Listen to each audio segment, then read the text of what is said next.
தமிழகத்திலே இளைஞர்கள் மத்தியிலே உண்மை செய்திகளை கொண்டு சென்று சேர்த்து நம்முடைய தமிழகத்தில் இருக்க மோட்சத்திகள் 7 அதுல பாத்தீங்கன்னா அயோத்தியா, அங்கே நம்முடைய சனாதன இந்து தர்மம் நிலைநாட்டப்பட்டிருக்கிறது, பண்பாடு கலாச்சாரம் மீட்கப்பட்டிருக்கிறது.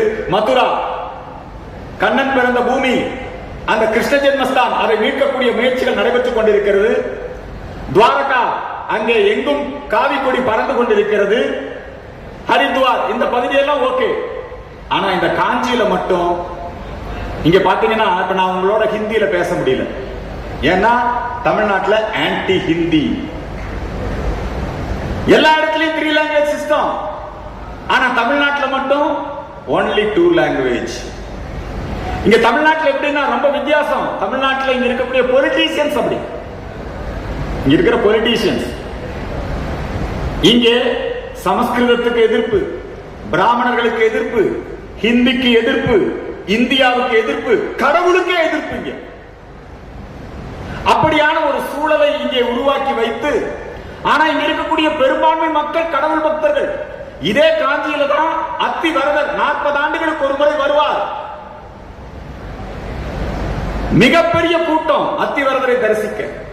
தமிழ்நாட்டிலே கோவில்களிலே கூட்டத்திற்கு பஞ்சமில்லை. இது தேசிய பூமி, வாவு சிதம்பரனார் பூமி, பாரதியார் பூமி, வள்ளலாரின் பூமி, பசுமன் முத்துராமலிங்க தேவர் பூமி, காஞ்சி பரமாச்சாரியாரின் பூமி இந்த பூமி. ஆனால் இங்கே இன்றைக்கு இளைஞர்கள் தவறாக வழிநடத்தப்பட்டுக் கொண்டிருக்கிறார்கள். அதை மாற்றி அமைக்க வேண்டும். அதற்காக நிறைய இளைஞர்கள் பணியாற்றிக் கொண்டிருக்கிறார்கள். நீங்கள் எல்லோரும் ஆதரவளிக்க வேண்டும். தமிழகத்திலும் இந்து இளைஞர்களின் எழுச்சி உருவாக வேண்டும்.